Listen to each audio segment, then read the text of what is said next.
Hi, it's Nana Rose.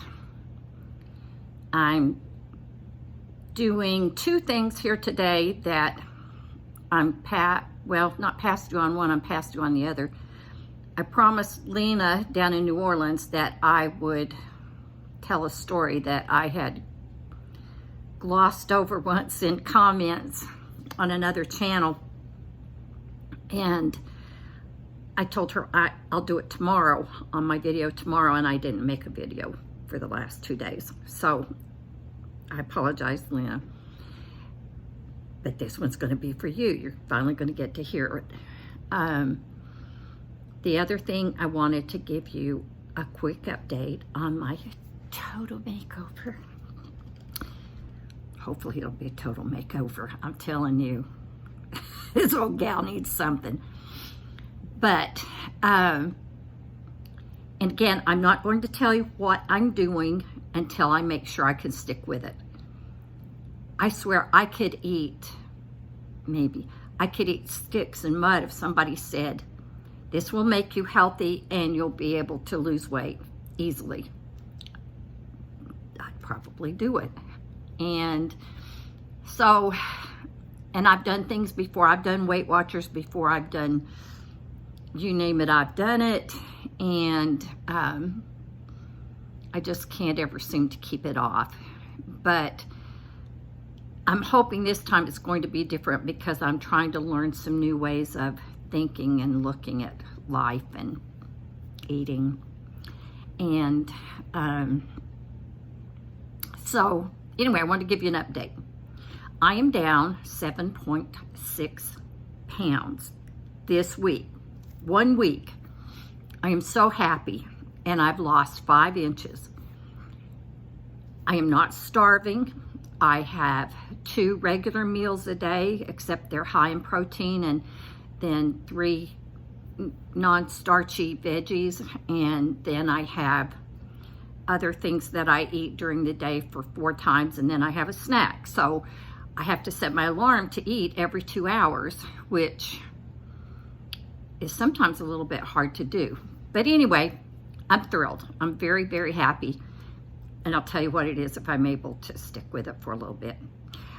The other thing before I forget, because I meant to tell you this little quick story last time, and by the time I redid the video, I think 4 or 5 times, I think I left it off the final one. If it's a repeat, just fast forward.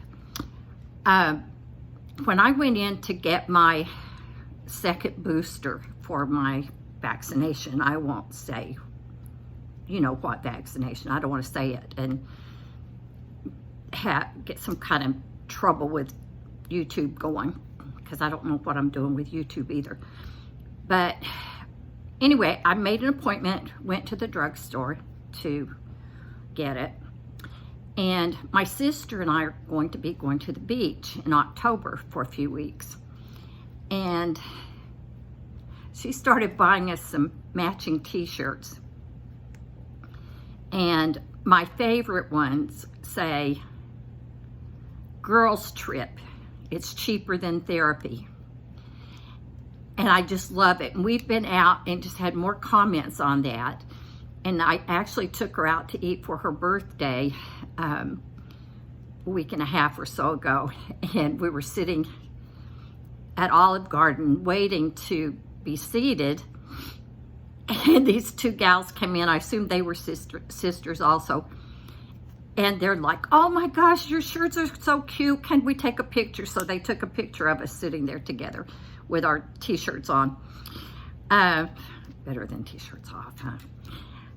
So I meant to tell you about this, like I said earlier.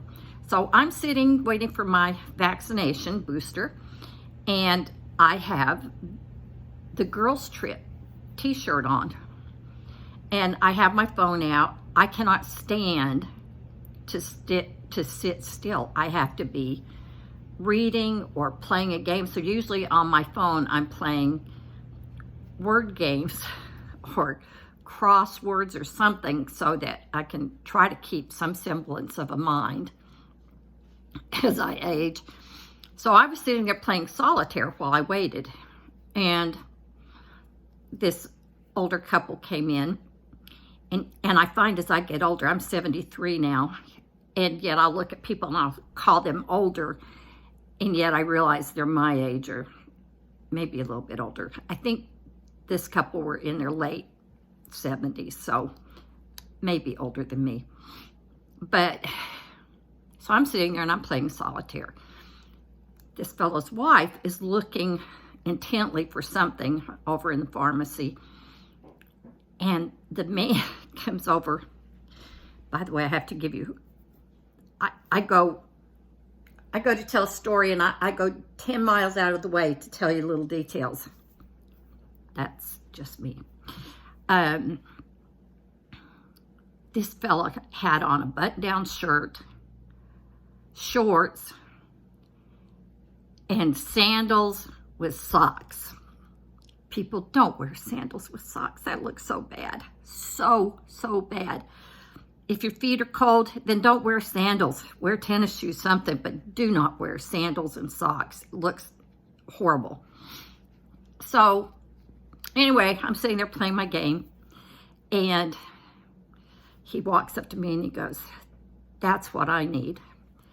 And I said, "Oh, a phone to play solitaire on?" And he said, "No, a girls' trip." He said, "I think that would be great therapy for me." And I started howling. His wife scowled, and he said, "See, she has no sense of humor." So I just, like I've said before, I think you just got to keep a sense of humor in life. I think it keeps you young, at least at heart. I've also shared with you some of my childhood in that it wasn't very pleasant. Please excuse my runny nose, allergies. Childhood stunk as we grew up. And so I've had therapists tell me that, you know, Rosemary, you just didn't get to be a child when you were young. You had to take care of your brothers and sisters and your mom and dad, and you just had to be an adult from early on.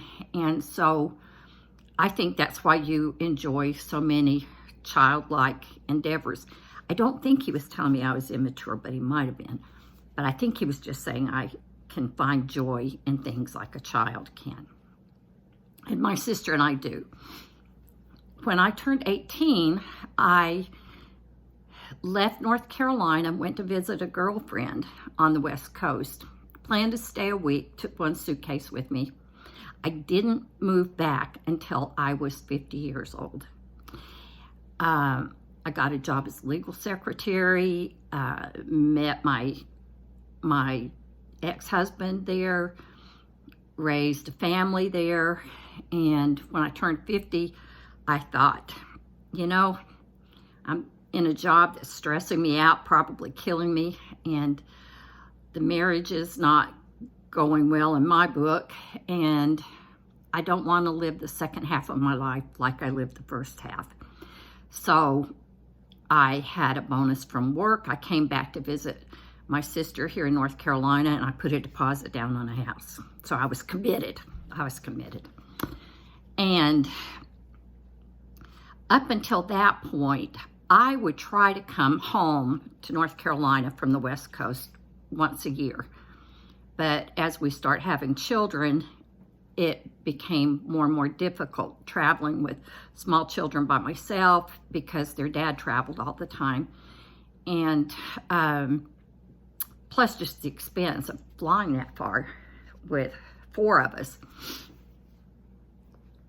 So for a bit, I didn't even get to make it home once a year. And my sister and I are 6 years, I'm 6 years older than she. My baby brother is 14 years younger than me, and I was like his mom. He was like my baby. I felt like I raised him for sure. So my sister and I never had that awkward age of her being a pain in the butt when I wanted to go do things or whatever, because when I was 16, I left home. I went to live with Sissy and Uncle Bill. And So when she graduated high school, I came back for her graduation, and we flew her out to California and went to Disneyland with her and everything, just had a great time. And every time after that, when I came home, it just became harder and harder to say goodbye to my sister. We would cry, and we would cry, and we would cry.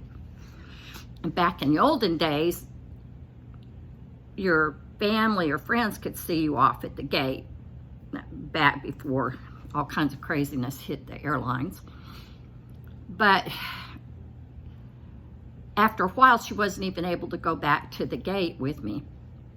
And so then I would tell her, don't even go to the airport with me. Just let's pretend that I'm not going to be leaving, that when you come home from work, I'll still be here. And let's not say goodbye. I just didn't want to say goodbye. We tried all different kinds of things. It never worked. Anyway, she's my best bud. And like I said, she is like me in terms of childlike joy in things. But when we get together, I don't know, something happens. I don't know who's the instigator. I'm afraid it might be me. But we just feed off each other. One of us will come up with some kind of a goofy idea. And like one night we thought, and this is us, we thought it would be so funny to go to Burger King with, her husband had a motorcycle. And so they had 2 motorcycle helmets. And it was real late at night, and we put these motorcycle helmets on and drove in her car with motorcycle helmets on and our pajamas. And we're dying laughing, thinking, this is all just so funny, and these people at the drive-thru are just looking at us like we're crazy. I tell you that just to give you an example of what I'm talking about. It's like we're trying to be kids again or something, or for the first time. So, Lena in New Orleans, this story is for you. And I call it Driving Down Wendover, or Driving Miss Rosie. My sister had the cutest little Toyota convertible.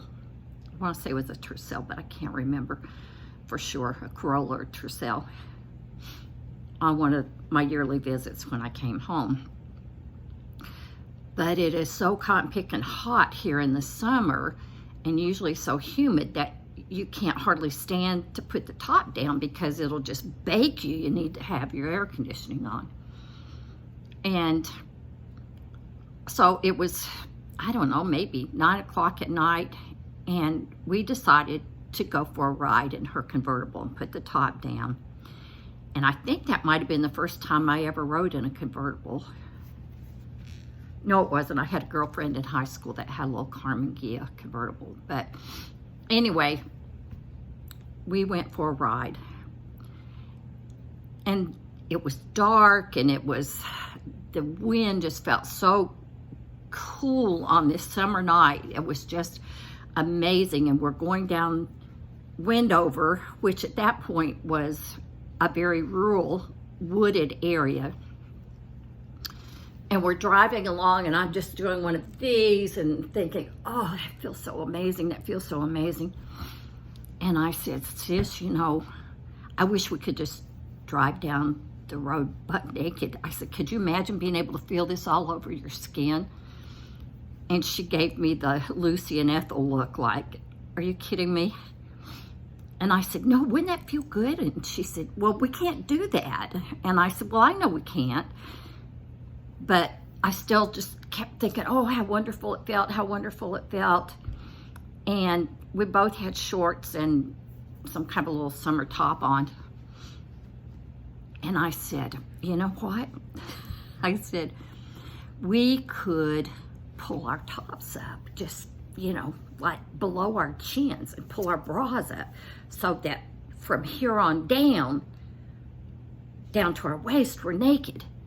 And we could feel it on our skin. And she goes, we can't do that. We'll get arrested. And I said, Sharon, it's wooded out here. Nobody's going to see us. Wendover is now uber busy. So it's hard to even think we did this going down Wendover. But I said, let's do it. And of course, we got the giggles. And she said, really? And I said, yes. So I pulled my top up. I pulled my bra up. And I was going, oh, it feels so good, sis, do it. And so she pulled her top up and she pulled her bra up. And we were laughing and going down the road, just howling, having the best time. And finally, a car came towards us and coming down the other direction. There weren't any street lights or anything. I mean, this was very wooded where we were at. And this car started coming towards us, and so we pulled our shirts back down. I said, you know, we're probably sitting low enough in the car that nobody would see us, even if, you know, we passed right by them and they could see in the car. All they're going to see is from here up. We're going to not look naked. And so after that car passed, we pulled our shirts and our bras back up, and oh, it was amazing. And so, but we kept laughing so hard that I thought, Sharon was driving, and I thought, we're going to have a wreck because we're laughing so hard. And so we decided we better stop our shenanigans, and we pulled the shirts and the bra back down.